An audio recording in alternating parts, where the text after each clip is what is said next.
Welcome to Sacrilegious Discourse. I'm husband. And I'm wife. Together, we're reading the Bible for the very first time.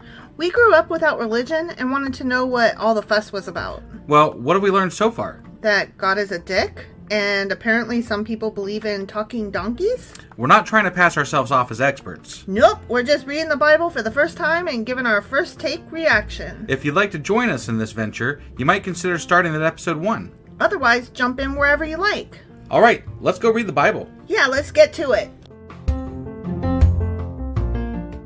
Husband! Wife! Do you not remember where we are? We're in Psalms. I remember we're in Psalms. We're in Psalms. We're always in Psalms now. We live here now. Yeah.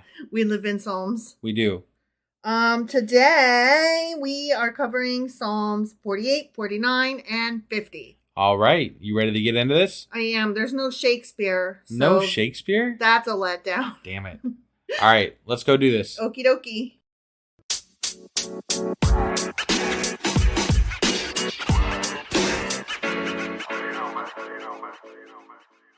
Okay, so we're going to do Psalms 48, 49, and 50. Yeah. And I just want to say, for people that are keeping up with us, that we recognize that Psalms are not the best. I mean, Psalms it's repetitious, that's all. I mean, Praise the Lord. Oh, Lord. Yeah. And save me from this and they're that. They're very evangelical sounding.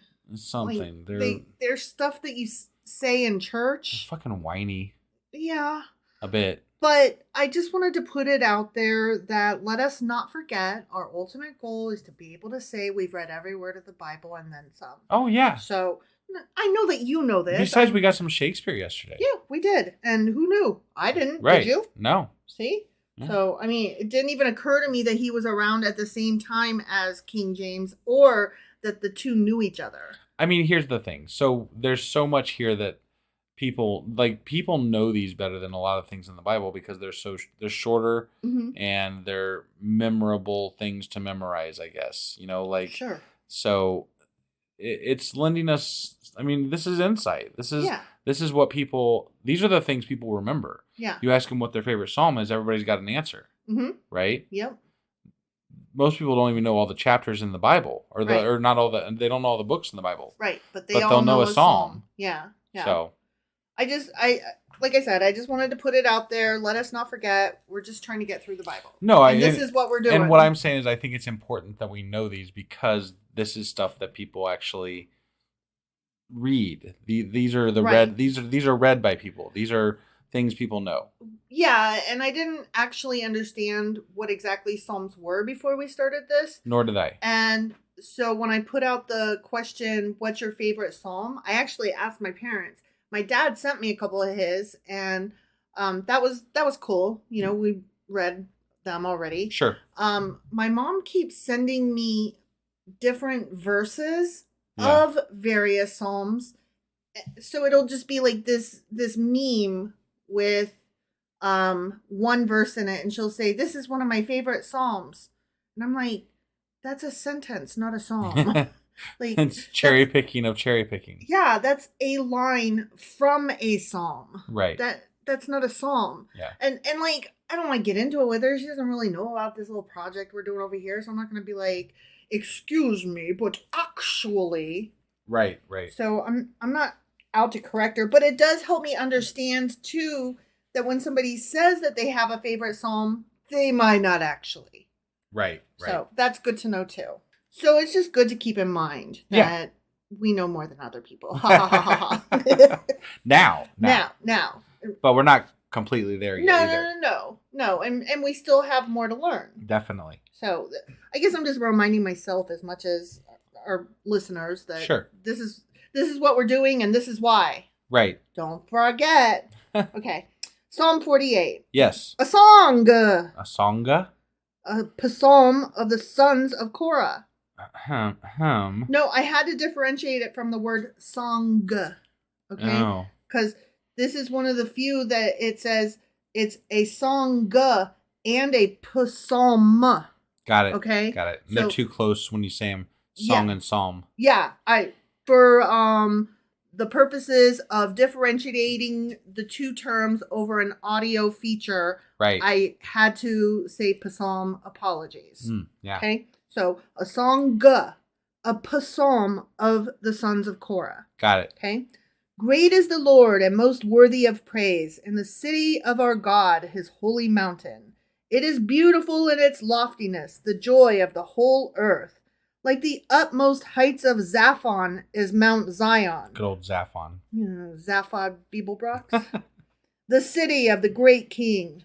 God is in her citadels. He has shown himself to be the fortress.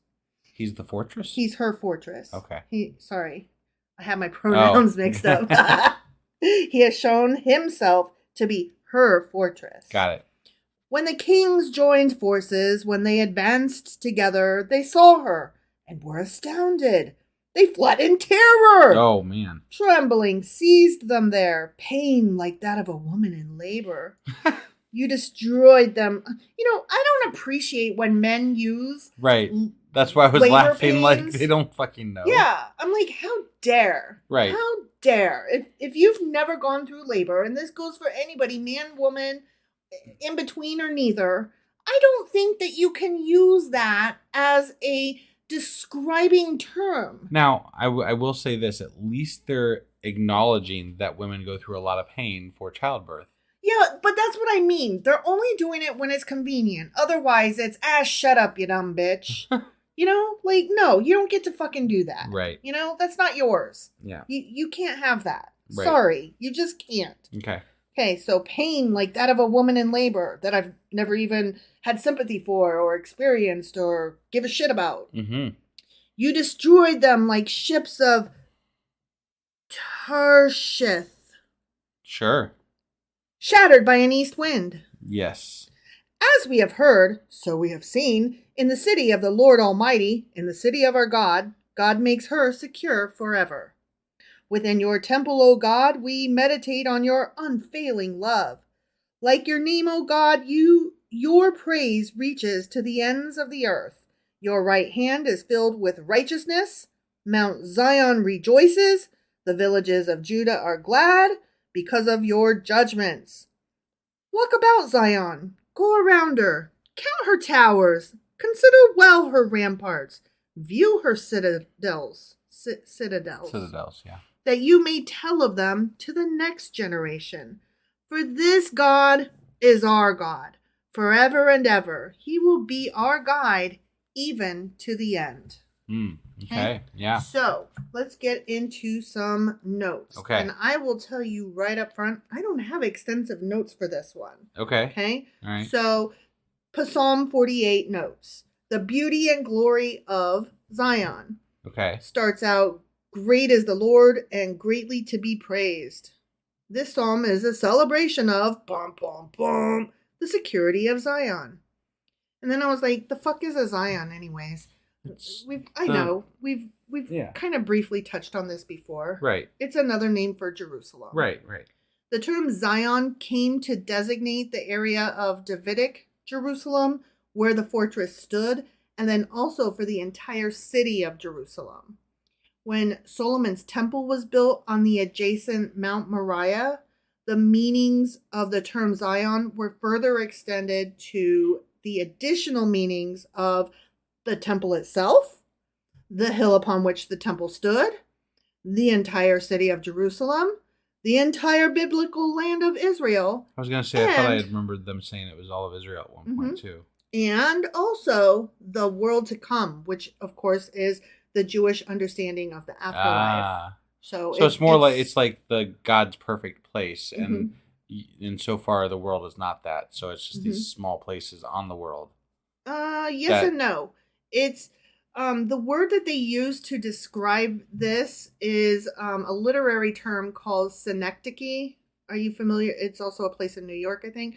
But are you familiar with that term and what it means? I'm not. No. Okay, so it's when one smaller term is taken to define a larger one. So, like, let me give you several different examples, okay? So, like, how in a lot of southern states, Coke can represent either all soft drinks across the board, right, or even all drinks, whether they're soft drinks or not. Sure. Okay, that Coke is a synecdoche of the other beverages. Okay. Mm-hmm. So that's one example. Another one would be when we talk about like boots on the ground. That's a word for soldiers. It's a part of the soldier that we have come to.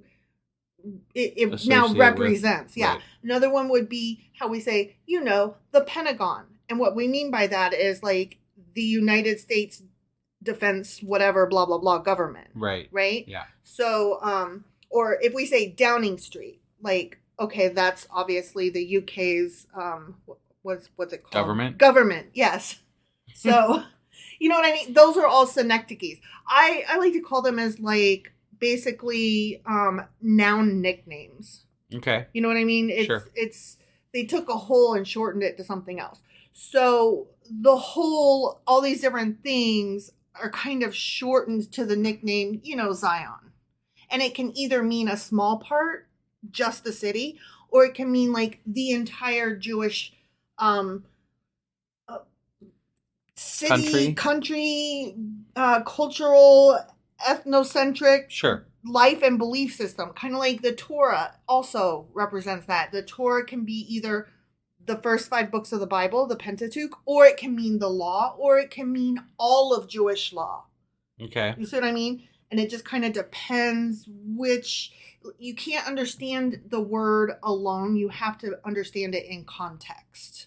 Okay. Okay. Yep. It's difficult to translate because context is so necessary. Right. Right. And that was your grammar lesson for today. Great. Okay. Yeah. So let us move on to the next psalm. Okay. Psalm 49. All right.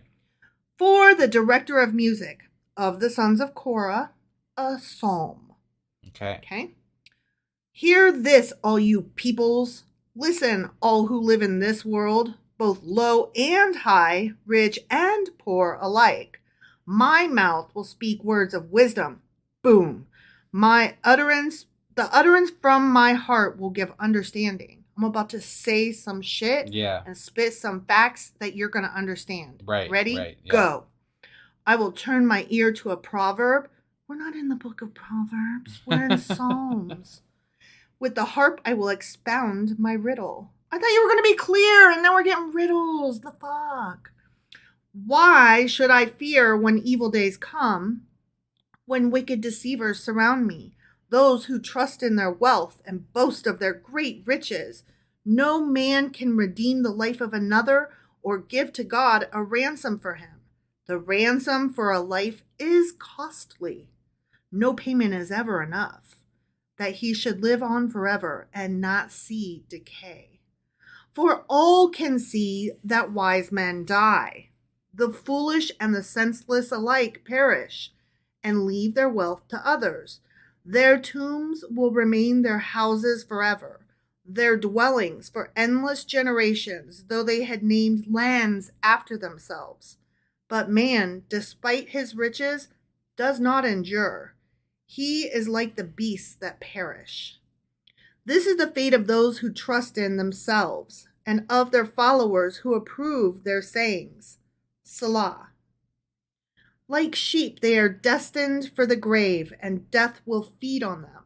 The upright will rule over them in the morning. Their forms will decay in the grave, far from their princely mansions. But God will redeem my life from the grave.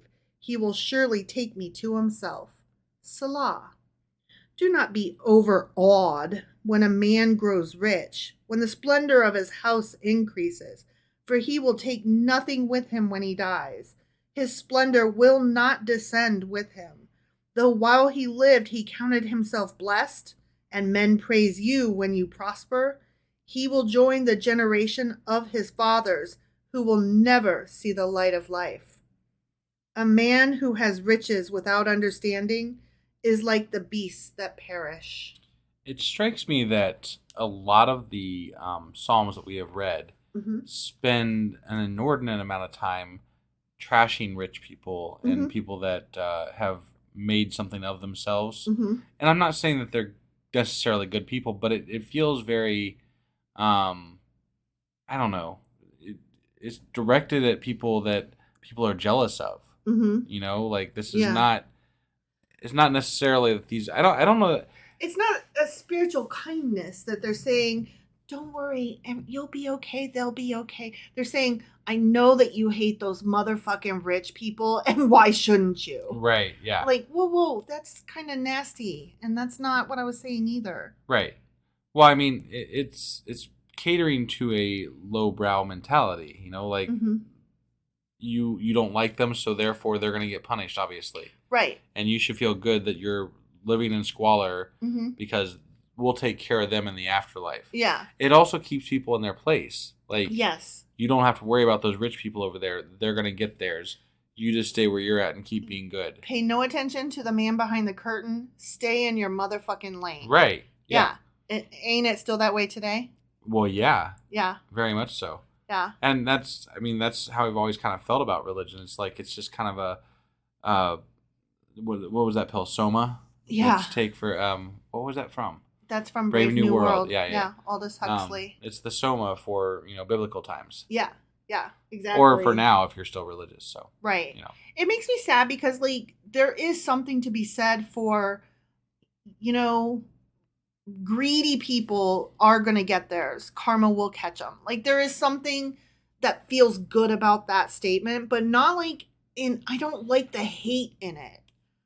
And I don't like it just because, like, I don't hate a rich person for being rich. Right. Right. And it feels like they're saying hate a rich person for being rich. Well, and ultimately, who gets to judge? These are people writing these psalms, right? Mm-hmm. Why are they judging? Why do we, like, this should be lightly touched on because God ultimately should, in their world, should be the judge of these people, right? Mm-hmm. It shouldn't be left up to them. Right. Because they're just people, and jealousies and things like that can take hold of you, and you don't have the right to make that judgment. Yeah, exactly. No matter what world you live in. I mean, yes, there are some blatant cases in the world sometimes, like Donald Trump, right? That we're all like, yeah, that guy's a piece of trash. But he's a piece of trash because he's a despicable human being. Right. The fact that he's rich, like, he would have been a son of a bitch regardless. Yeah. The money just made it worse. Sure. And I don't know. But there are people on the right who think that, whatever, Warren Buffett is the most evil person on the planet. And he's not. I mean, I don't know that he's a great person, but I know that he's not what they say he is. I have reserved feelings. I don't know enough about him to judge him one way or the other. Well, he's not a fucking vampire that feeds on people's souls. Okay, yeah, he doesn't eat I'm just babies. saying, like, okay, he's not the fucking things they say about him. Yeah. Like, that's all I'm saying. Yeah. So. Okay, look, when I hear rich, white, old man, if I were to find out that person, regardless of anything, if I were to find out that guy flew on the Lolita Express and was friends with Epstein, like, it wouldn't shock me at all. Right. So that's what I was getting at. Like, I don't know, maybe he was a fucking pedophile. What the fuck do I know? I'm just a person in my living room, Right. But yeah, I'm pretty sure he's not out there munching the hearts out of newborns. Right. Okay. So yeah, I see what you're saying. Right. And I'm not trying to insinuate that Warren Buffett was a pedophile. Like, that's not what I meant to insinuate in any way whatsoever. I'm just saying, rich white old man. That's all I can say. Got it. I think we got it. Okay. Did I go too far there? If you need to cut all that, you may. It's fine. It's fine. All right. Well, let's get into some notes about Psalm 49 now that we vented a bit. Yeah. Okay. So Psalm 49 is about the folly of trusting in riches. And it starts out, hear this, all ya people. This psalm is closely connected with the wisdom or religious philosophy of ancient Israel. Okay. In Jewish tradition, Psalm 49 is attributed to the sons of Korah after recognizing their father's greed for wealth as the root of his downfall. Because do you remember they were supposed to not loot the people and he kept some. Right. And do you remember all that?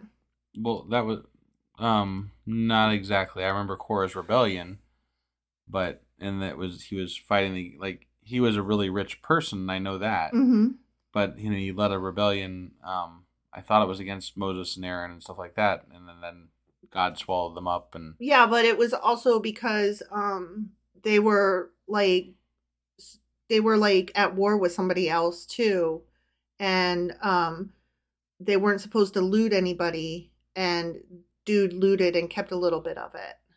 And okay, you're giving me the side eye. Well, sometimes I question whether you actually know what you're talking about. Okay, and I'm not saying you don't. I'm just like, where are you pulling this from? I guess my memory. I thought. Okay. I thought that's what I remembered. Okay. I don't know. We'll do a check and then. No, if it's I'm wrong, fine. I mean, I just don't recall specifically. So I do remember Korah's rebellion. I remember that, and I remember that he was rich, but I don't remember much else. So maybe I have him confused with a different guy. No, I'm not saying you do, but I thought that was I thought that was my guy Korah.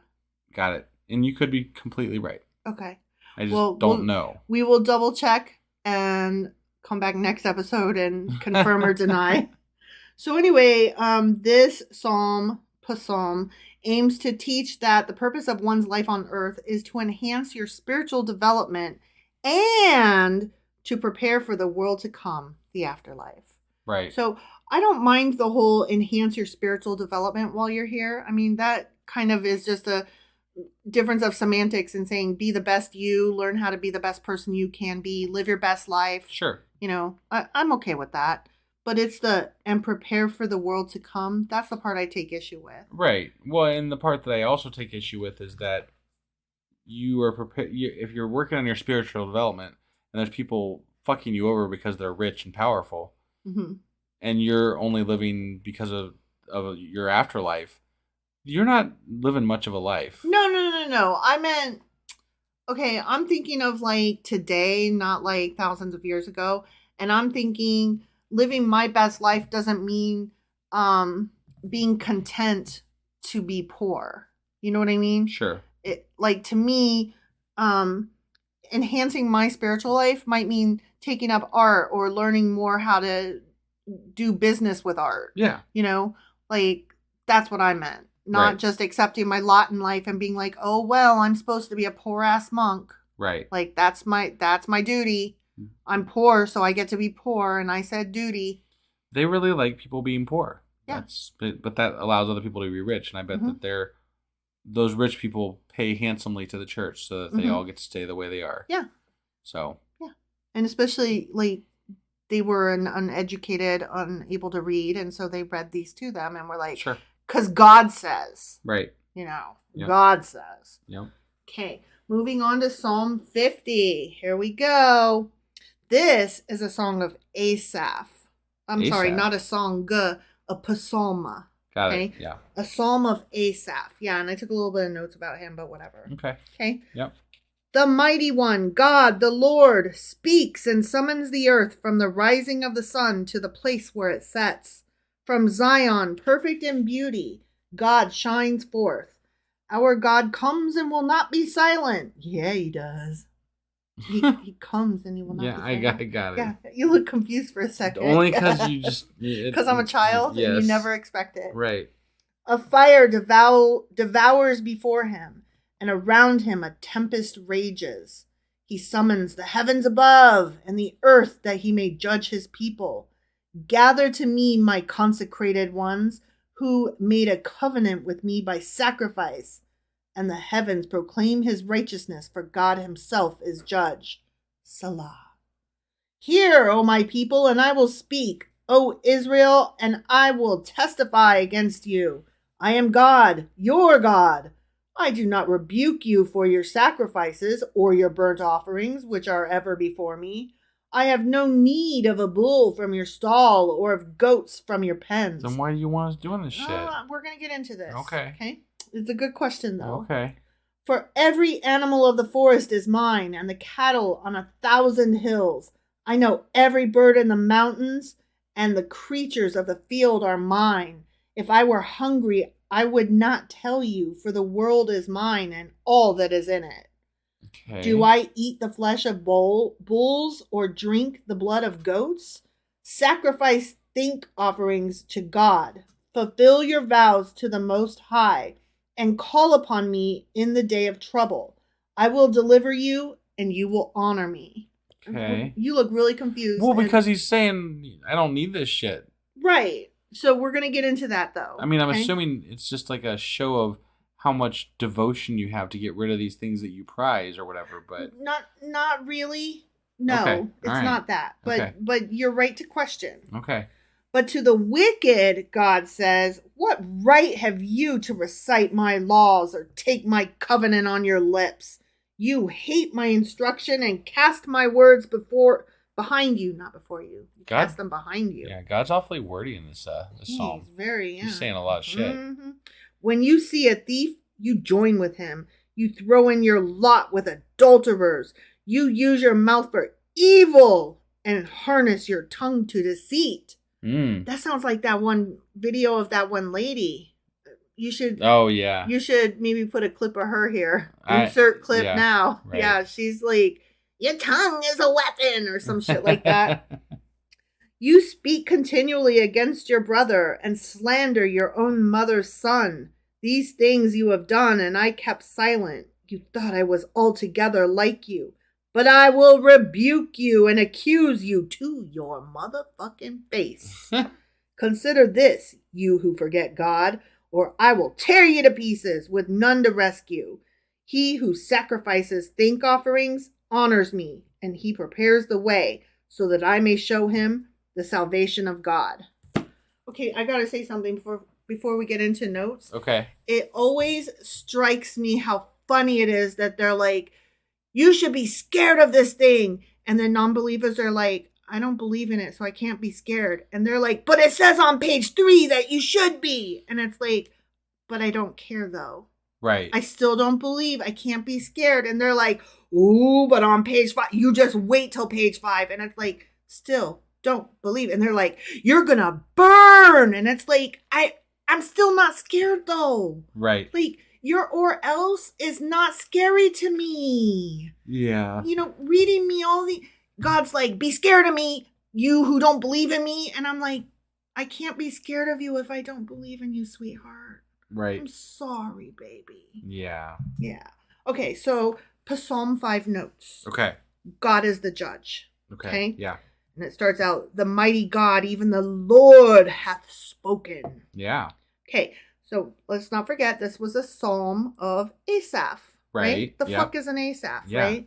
There are 12 psalms of Asaph, Numbers 50, which we just read, and then also further on in book 3 of Psalms, Numbers 73 through 83. Okay. Okay, so this one stands alone. Got it. There's a question about that. Yeah. Scholars have determined that a psalm's attribution to Asaph could mean that the Psalms were part of a collection from the Asaphites, a name commonly used to identify temple singers. Okay. So, like, it's an attribution. Some singers wrote this. Got it. Maybe. Okay. Or that the Psalms were performed in the style or tradition of the guild bearing Asaph's name. So, either a guy named Asaph had some followers and some singers in his guild had a special style of singing, or it just means singers altogether. Got it. It's one of those things. So anyway, there's some singers that are Asaphites. Got it. Okay? Yeah. And so this is for them, from them, of them, whatever. Okay. Asaph is said to either be the author or the transcriber of these psalms. Okay. Okay? Even though we don't know what for sure an Asaph is. Right. Got it. Yes. Okay. He's a guy. Or singer. But. Or singers. Right. And so again, we don't really know for sure. Right. And he may not have said these psalms, but instead probably transcribed the words of David. Got it. Whatever. And I don't believe that either. Yeah. No specific time period is known to be associated with these specific psalms that were attributed to Asaph. Okay. But the record of destruction noted in Psalm 74, which we haven't got to yet, right, may indicate that these psalms came from the post-exilic period. So after they were exiled to Babylon. Okay. So which would be after David. Yes. So people, here's what they're trying to do. They're trying to say, look, lots of people believe that this guy named Asaph either wrote these himself or transcribed them from David. But based on what we know actually of history, it's more likely that some dude, maybe named Asaph, maybe not, wrote these way after they were exiled from Babylon. Why don't we just say we don't have a fucking clue? Or why don't we say, despite stupid beliefs, here's what we actually know based on history. That it probably happened after this fucking point. It could not have happened earlier than this. Right. We're not saying it happened in XYZ, but it could not possibly have happened prior to XYZ. So those people, they cray. Got it. That's what I'm saying. Yeah. Psalm 50 points the listener towards offering thanksgiving and a life of devotion as the correct way of approach to God rather than just burnt offerings alone. Okay. So what this was about was not just, why y'all giving me these offerings? I don't need them. That's not what he was saying. He was saying your burnt offerings mean fucking nothing if you're not living the lifestyle you're supposed to be living along with it. Sure. So you were on the right track, just wasn't like totally clear. Got it. Without these notes. Okay. To tell me what it meant. So you have to have both. Yes. Yeah. Live in it and offering it. Acts alone mean nothing. Right. You got to live the lifestyle too. Okay. And then when we get into the New Testament, they're going to say acts alone and lifestyle aren't enough. You also have to have the belief of Jesus Christ in your heart as the Lord and Savior who died and died for your sins and was resurrected. Like, you have to have so many different things. Like, there's a laundry list of, you can't just be a good person. You also have to hate the gays, and you also have to throw rocks at witches. All that stuff. Okay. Yeah. Some feel that this psalm, which is a type of judicial indictment, was moved to immediately precede Psalm 51, which is a plea for mercy, rather than being with the other 11 psalms. Remember, I told you that all the other ones are in book 3, and we're still in book 2. Right. Because those other 11 psalms of Asaph, they appear in book 3 of Psalms, number 73 to 83. Sure. Okay? Yeah. So, who knows? This psalm is a prophetic imagining of God's judgment on the Israelites. Okay. And this psalm has been variously dated to either the 8th century BC, the time of the prophets Hosea and Micah, which we haven't got to yet, but they were post-exile. Okay. Or to a time after the Babylonian activity. Okay. So, all right. I said activity, but I meant captivity. Sure. So, we don't know. All right. Sometime during or after. Some shit happened at some point with some people, and they wrote this maybe at some point. Sure. Okay. And Asaph was involved or whatever. And shocker, it's about God. It's actually God speaking to the people. Right, yeah. So somebody wrote this shit down on God's behalf. Like, that's the most words I've heard from God all Bible. So right? Far. Exactly. Like, damn. Yeah. That's a lot of talking he did there. He did some speaking. Yeah. Yeah. It's crazy. All right. Well, that was our Psalms episode for today, which was 48, 49, and 50. That is correct. And tomorrow we are actually, tonight, actually. You should join us on Discord because we'll be doing our live Patreon, our not Patreon. We're doing our live Discord event at 10 p.m. Eastern. Wait, today's not Tuesday. Oh, when you listen to it. Oh, shit, don't listen to me. Yeah, when you listen to this, it will be Tuesday. Yes. And we will be recording the episode for Wednesday. Yes. Okay, and if you're listening to this episode, there is a link to our Discord server in the show notes. So yes, please go check that out. Join us on there, and you get a chance to chat with us, talk with us, whatever. Make fun of us. Yeah. Make fun of the other people and they're leaving comments who are also making fun of us. We have a fucking blast. It's really fun, you guys. So you should stop by, join us 10 p.m. Eastern on Discord. The link's in the show notes. Yes, please. Go do it now. We'll be back tomorrow. Well, tonight, I guess, with our live podcast. Tomorrow with the official podcast. And we'll be going over... We will be going over Psalms 350, 51, 52, 53. Those are the ones. Shut up. I have to go. I can't just math. Got it. Yeah. All right. We'll see you guys. Bye.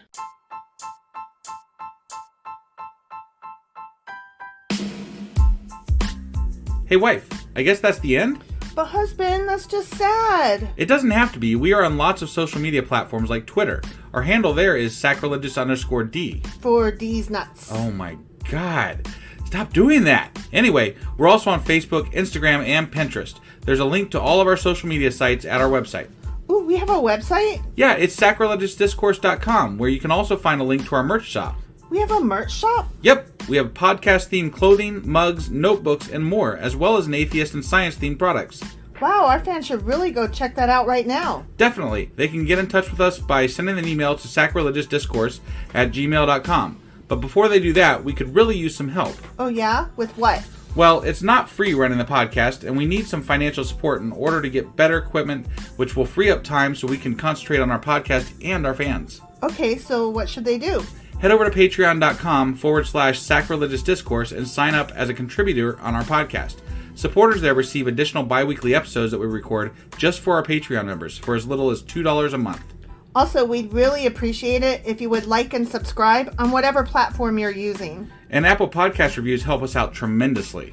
Like and subscribe. Leave an Apple review. Join us on Twitter. Support us on Patreon. That's a lot of instructions. Don't forget to say thanks. Thanks. Okay, bye.